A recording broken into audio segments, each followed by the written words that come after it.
यहाँ करनाल के पार्टी कार्यालय में डीएससी समाज के सभी कार्यकर्ताओं की एक मीटिंग बुलाई गई है। 24 तारीख को जींद के अंदर जो आरक्षण में वर्गीकरण मुख्यमंत्री जी ने एक बहुत बड़ी पहल, जो वर्षों से शोषित, पीड़ित, वंचित, दबे कुचले लोगों की मांग थी। 1975 से हमारा समाज के लोग इस बात पर लगे हुए थे।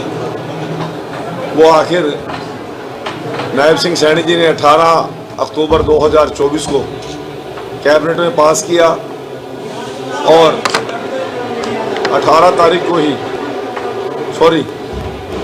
तारीख को वो हमारा नोटिफिकेशन जारी हो गया। उसको लेकर एक बहुत बड़ा कार्यक्रम, मुख्यमंत्री जी का सम्मान समारोह जींद के एकलव्य स्टेडियम में मनाया जा रहा है और उसमें मुख्य अतिथि के तौर पर माननीय नायब सिंह सैनी जी का स्वागत करने के लिए हरियाणा प्रदेश के कोने कोने से लाखों लोग पहुंच रहे हैं। आज उसी कार्यक्रम के निमित्त मैं करनाल जिला के डीएससी वर्ग के लोगों की एक बैठक लेने के लिए आया हूं। मेरे साथ भारतीय जनता पार्टी अनुसूचित जाति मोर्चा के प्रदेश के महामंत्री एडवोकेट अमरनाथ सोदर जी, हमारे जिला के महामंत्री सुनील गोयल जी, सफाई कर्मचारी आयोग के डिप्टी चेयरमैन आदरणीय आजाद जी और हमारे वरिष्ठ नेता आदरणीय इलम सिंह जी और जोगिंदर जी और बहुत से साथीगण अभी बैठक में ऊपर चले गए हैं। मैं आपके माध्यम से सभी से अपील करता हूं कि 24 तारीख को ज़्यादा से ज़्यादा ही नहीं, सभी लोग परिवार सहित इस कार्यक्रम में शरीक होकर माननीय मुख्यमंत्री नायब सिंह सैनी जी का अभिनंदन और स्वागत करेंगे। हमारे माननीय प्रदेशाध्यक्ष मोहनलाल बड़ोली जी, जिनका एक बहुत अहम रोल इस डीएससी वर्ग को लागू करने के अंदर रहा है, माननीय मनोहर लाल जी जो हमारे पूर्व मुख्यमंत्री हैं, और मैं अपने केंद्रीय नेतृत्व का भी आभार प्रकट करता हूं। और इस कार्यक्रम में हमारे हरियाणा सरकार के सभी मंत्रीगण, सभी सांसदगण, सभी राज्यसभा सांसदगण और हमारे माननीय सभी विधायक भी पहुंच रहे हैं।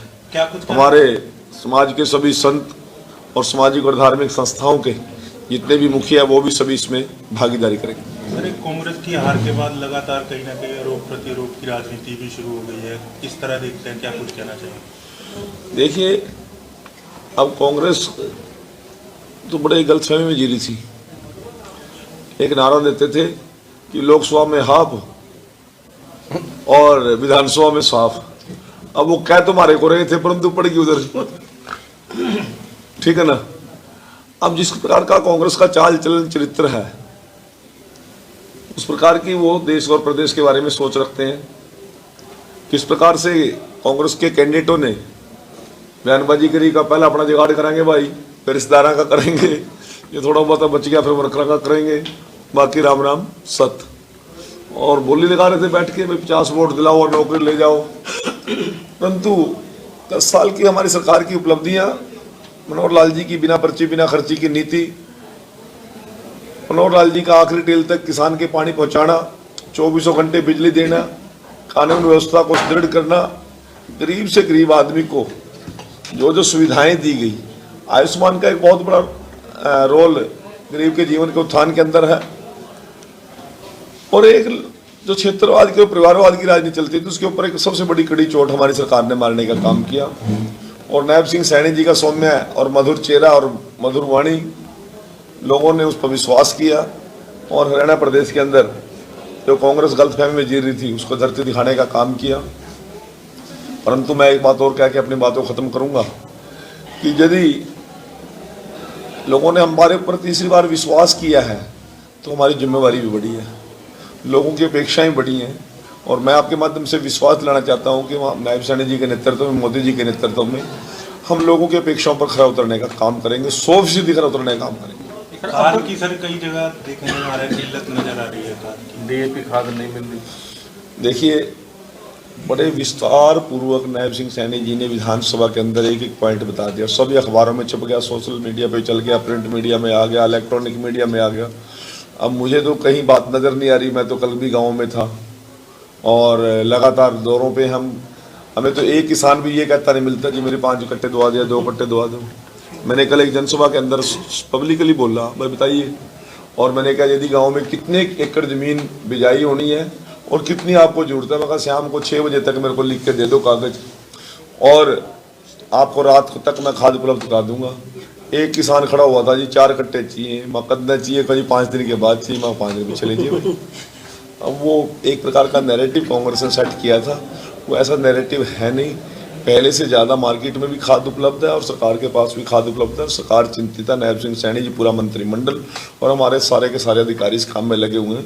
यदि आपके पास भी कोई केस मिले, मैं अपना नंबर दे रहा हूँ, जिसको खाद की किल्लत हो, हम उसको खाद उपलब्ध कराएंगे। महिलाओं को 2100 रुपए कब से शुरू होंगे? हाँ देखिए, हमारा संकल्प पत्र लोगों ने बड़ा विश्वास करके उसके ऊपर मोहर लगाने का काम किया है। हमारे डिपार्टमेंट की सारी योजनाएं उस पर लागू हो गई है, काम हमने शुरू कर दिया है, और संकल्प पत्र का एक एक पॉइंट हम लोगों को देने का काम करेंगे।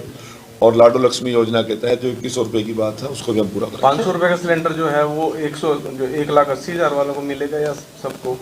नहीं, वो 1,80,000 से नीचे वालों को उपलब्ध हो। ऑपोजिशन का अब तक कोई लीडर नहीं तय हुआ है, विधानसभा सत्र भी चल रहा है, कल भी है। प्रतिपक्ष नेता तो आपके जिले में कोई कांग्रेस ही है? उससे जाके पूछो हम क्या करें दूसरी पार्टी में। और मैं तो विधानसभा के अंदर भी कही थी बात ये, भाई तारा उड़ा नहीं कोई सुनने वाला, ऊपर चलो बड़े मजाक में कह रहे हैं जी हमारी सरकार, हमारे लोग ना महाराष्ट्र में बिजी हैं, और महाराष्ट्र में 14 पार्टियां ने गठबंधन कर रखा, इससे में सीट 60 भी नहीं आ रही कांग्रेस के, बिजी है तुम्हारे। अरे बिजी कहाँ थे? 37 लोगों में से एक नेता चुनना, यही डिसाइड नहीं कर पा रहे।